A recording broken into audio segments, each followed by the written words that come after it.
Welcome to Doing Business in Asia Alliance's Doing Business in Cambodia video series. Today we have with us Mr. Pech Bolene, a well-known figure in educational youth entrepreneurship space in Cambodia, to provide practical insights on doing business in Cambodia. Thank you, Mr. Bolene, for joining us. Yeah, thank you. Let me start with a few words about Mr. Bolene. Mr. Pech Bolene is the chairman and CEO of Westline Education Group that runs 17 campuses offering K-12 programs through the Westline and the Northline schools, Changcheng Chinese Center, Forest Hill International School and Montessori Daycare, and Apple Tree International School. The Education Development Institute of the group offers a range of professional development and study abroad trainings. Additionally, he has also had leadership positions to foster youth entrepreneurship. Mr. Bolene has served as the president of Junior Chamber International in 2016 and the vice president of Young Entrepreneurs Association of Cambodia in 2015. Mr. Bolene, in just one decade, you've been able to grow from one school into a group with a diversified range of well-known brands in the education sector. This, I would say, is a significant achievement. What was your main motivation to get into the education space in Cambodia? Yeah, it's a very good question. Since everybody knows the importance of education sector, how it plays in helping develop other industry and sector. Either you are in any profession or business industries, and then you need to go through education. So education is the foundation, backbone of everything. Whether you are a good doctor, a good lawyer, or you are a good business person. And for that reason, I decided to invest in education. Mm-hmm. So what do you think are the factors that led to your achievements today? I would say, in any business, not only in education, the passion, you love what you're doing, that would already guarantee the success, I would say, 40 or 50%. Mm-hmm. But of course, you cannot go alone, you need a good team. Mm-hmm. So Western Education Group may be different from other schools, education companies, because we have the best team here. Mm-hmm. We have good team, multinational, diverse background from different countries in Western Education Group. Mm-hmm. And also that is very different from other education company as well in terms of corporate governance and financial transparency.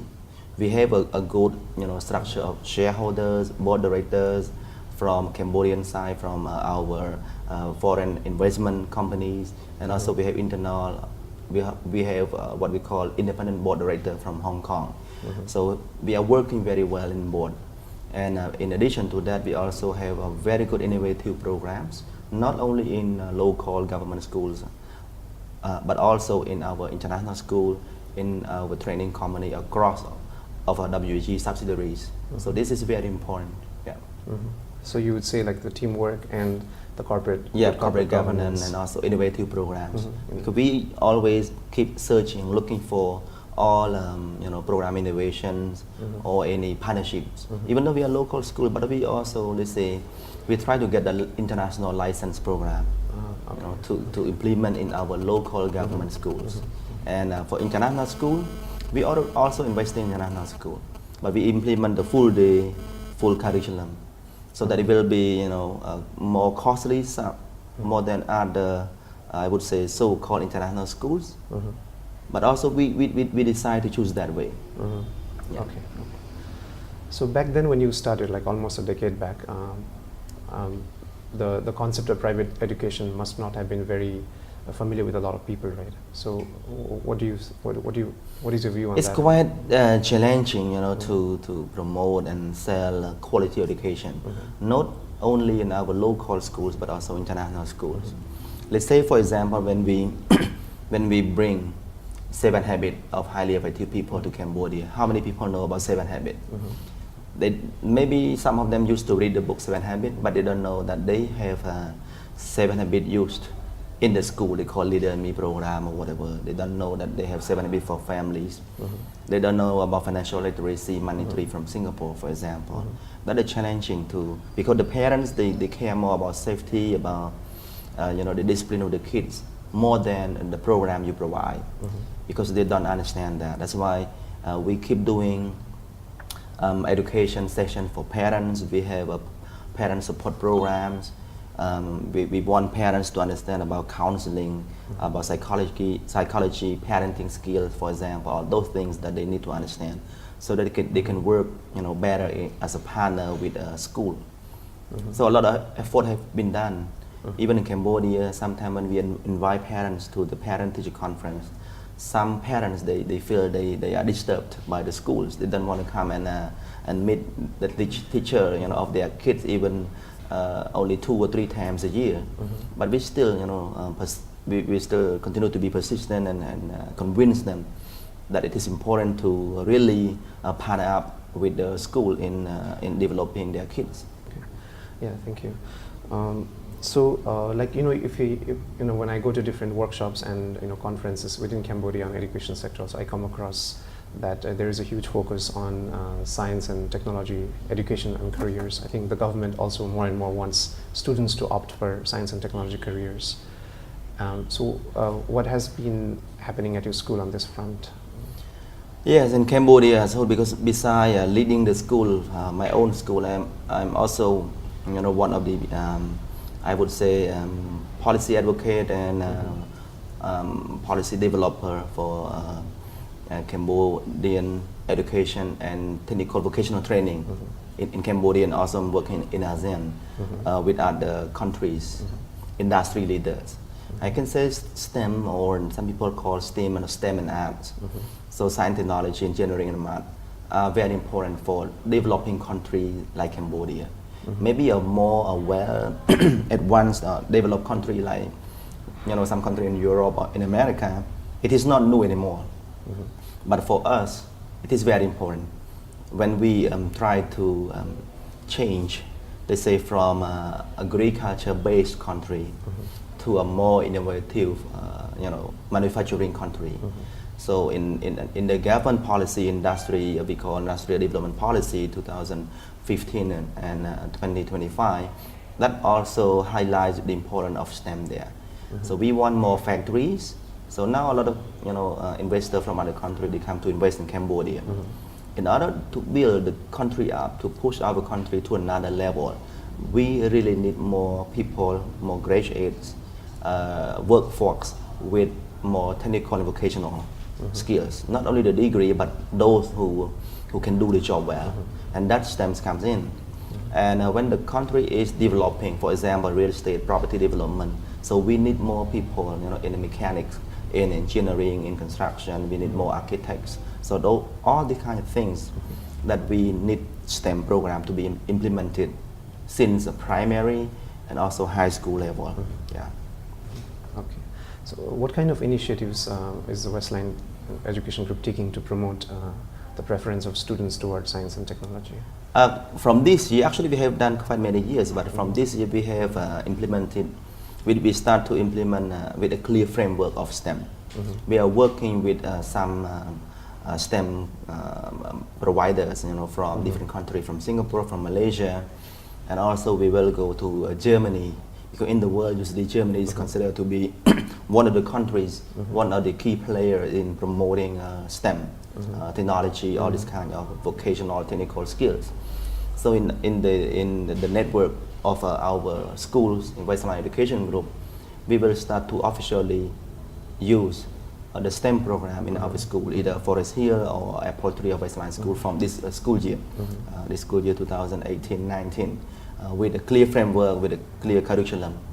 And we try to promote that way, not only have it in the core program, but also we will work with different agencies, locally, internationally, in order to promote this STEM program to other schools as well.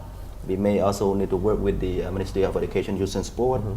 We want to host one conference actually in this coming year, early 19, one education technology conference, for example. So how the schools can work together to promote STEM, to promote technology, not only to the student, but also the school themselves. Ourselves in the education sector, we need to use to become more what we call like a smart technology school or smart school.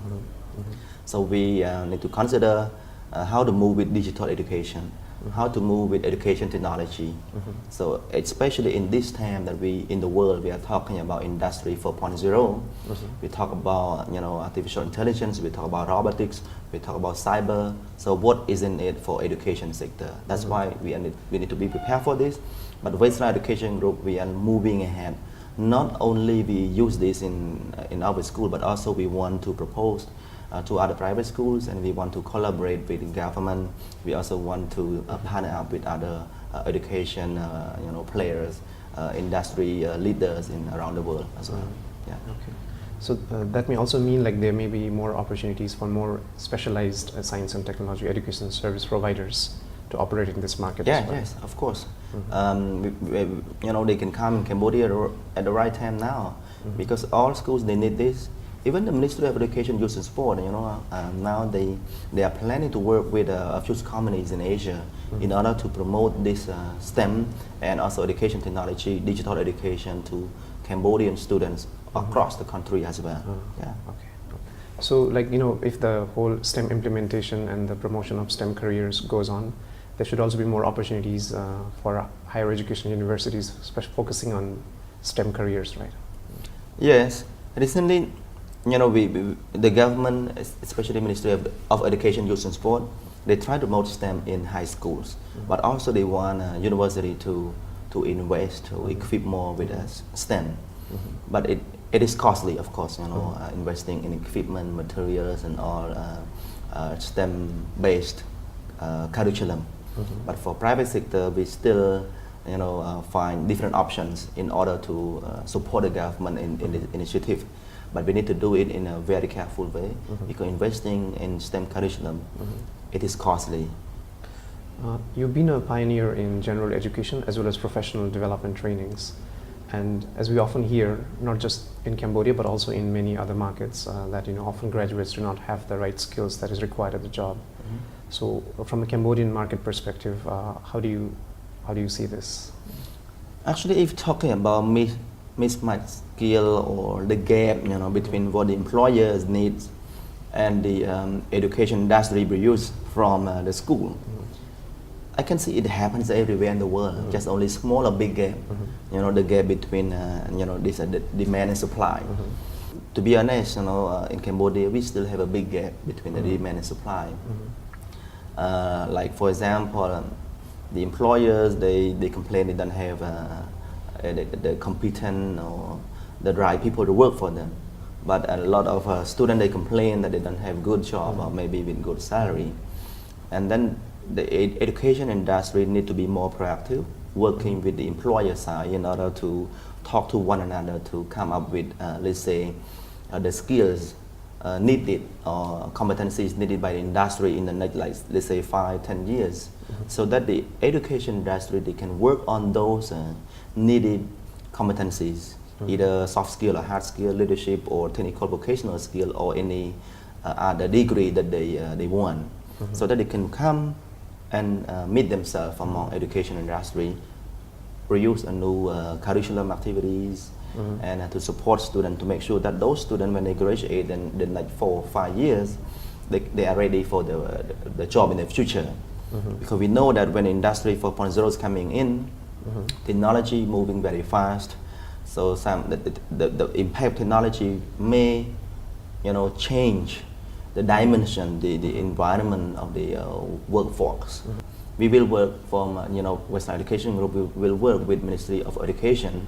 We want to propose to them to host one education technology conference, so that we can also in the forum, in the conference, we can also discuss together what kind of skills and job will be in the future, so that all industry, all education leaders, they can come and some kind like talk to one another.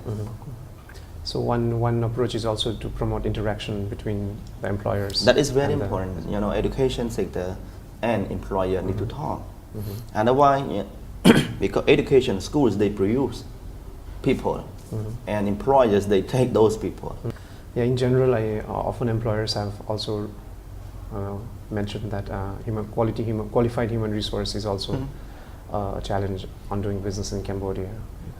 So, like, just to get your insights more on general business environment in Cambodia, what do you think are the major challenges of doing business in Cambodia? When we are not exposed too much, not exposed enough, we don't have enough understanding about new business models. Let's say, for example, because the world is moving forward. What that used to happen in other countries maybe 10 years ago is now happening in Cambodia. Property development, light manufacturing, industry 4.0, for example. So a lot of opportunities are there, both for career development, also for entrepreneurship, business development. But the challenge for Cambodian local people is we do not have enough skills, competencies in order to take those opportunities, to turn those opportunities to the benefit of Cambodian people. So if for those from overseas, they can, partner with Cambodian investors, with Cambodian entrepreneurs, that would be the best idea. Because even though we don't have the skill and knowledge much, of what's happened in more developed country, in this context, but we do understand Cambodia. We understand our culture. We know, how to work with our own people here, and we know how to use the resources. But we just need the how, the know-how to tap into those available opportunities. So here we see that often many schools have attached the word international to their names as well, right? So how important do you think is this international accreditation and certification in the education market in Cambodia? It is very important, and you're right that many schools, they define the word international in a different way. It is not, I would say, it's not about right or wrong, but we define it in a different way. For some people, they say international because they are language school, or they have some foreigners working in and out, and they call themselves international. But some other professionals, and including me, I would take it seriously in calling ourselves international school. Yeah. So if you think of as an education business leader, do you see any regulatory challenges on doing business in Cambodia? Some challenges, not because of no enforcement, but because the government now try to reinforce it. Try to get all people work in a proper legal framework. Before, when we were less developing, so the government was not so strict on the rules and the regulations, because everywhere we need rules, we need regulation. Otherwise, it will be chaotic. It will be, people will go by their own rules. So we are living in one society. Rules and regulation, norms and policy procedures are very important. And now I don't see new rules coming out. Just only reinforcement on those existing rules and regulations. To be honest, I want more proper guidance from relevant ministries or agencies. Like, for example, our school really take care of safety, student safety. We have fire drill, we have fire equipment, we have some other policy and procedure that to ensure that the kids are in safe school and away from other danger. Even the curriculum, for example. So we want to have proper curriculum. So we support this initiative that if the government impose some, I would say, minimum laws and regulation on any business. I don't see the challenge. The challenge now happening to SME is when they are not, they used to be not compliant, and now they need to comply. So they need to jump from a very family business, which is in the long run that they will get benefit from that, but in the short run they will suffer because they don't know what to do, in terms of tax, in terms of corporate governance, in terms of working in a proper way with different ministries and agencies. Yeah. So in a way, as I understand what you mean, is also like the regulatory quality has improved, which also makes the business environment in Cambodia better than before. Yeah. Okay. So as you know, Cambodia is a relatively smaller market compared to many other countries in ASEAN. So do you think there is an opportunity for Cambodia to be a regional hub for education sector, particularly focusing on Indochina region or maybe even ASEAN region? Actually, definitely, Cambodia is a good destination, a central hub for many businesses, including education. Because if you look at the geographic location of Cambodia, you will see that it's very good access, even from the Philippines, Vietnam, and then even from China and from Malaysia. It seems like the central of ASEAN. So this is the good location that they can have, I would say, a regional or world-class education hub, or any universities that they want to set up a real regional standard university in Cambodia. Not only university, even international school, because so far a lot of international school coming as well. International school from Singapore, from Malaysia, a long time ago they are coming. And as far as I heard, even some university or some education companies in the world, from America, from Europe, they also want to set up the education institutions here in Cambodia. Yeah. As you know, Cambodia has been growing very fast, and in fact, it's one of the fastest growing countries in the world as well. And in this context, skill development and education are key priorities for the country to move up in the economic ladder. So, considering this scenario, what kind of growth and diversification plans do you foresee for the Westline Education Group in the next 5 to 10 years time frame? Within 10 years, so far we operate the schools, from daycare, kindergarten, primary, and vocation and professional development. But in the next 5-10 years, we are also looking into having like technical vocational school, we call TVET. Technical vocational schools. We also want to move to a university, of course, but in the next maybe beyond 2022, because within our strategy plan from 18 to 22, we have not the agenda of setting up university, but we will set up TVET. We want to partner with industry leaders, let's say for example with hotel industry, and then we set up the hotel and hospitality school. We continue our franchise like this from this year. We will start franchising our schools. We can also franchise our programs. I mean, they still running their own school under their own name, but they can use our curriculum. And also we still continue to look for licensed international school from overseas, for our own school and also for other school in Cambodia as well. And recently we just started to have another product, education program that we manage government curriculum in other international schools.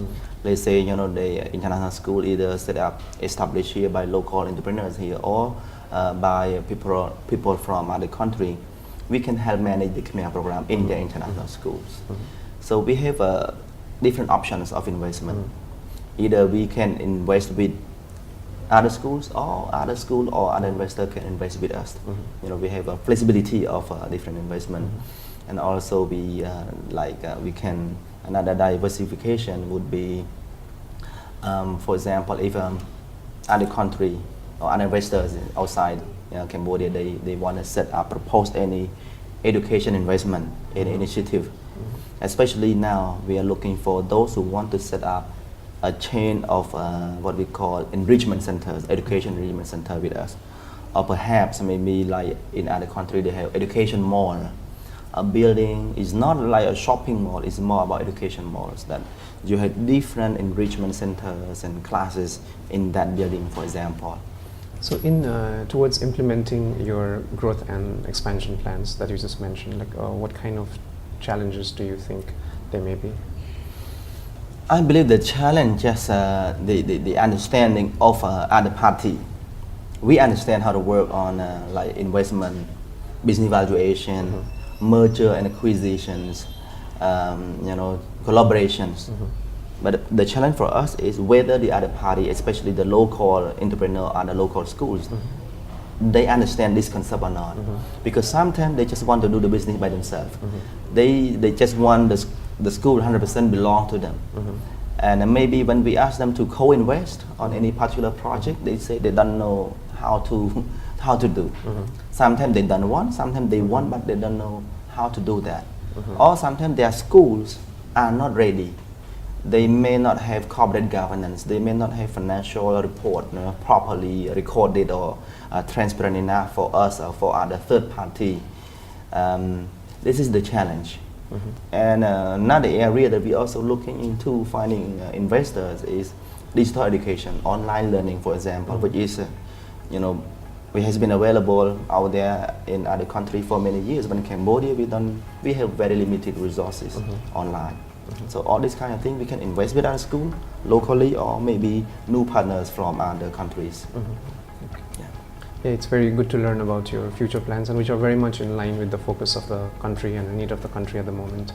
I wish you all the best for your future plans. Yeah, thank you, President. Yeah. Thank you very much, Mr. Bolene, for your practical insights on doing business in Cambodia. Thank you very much.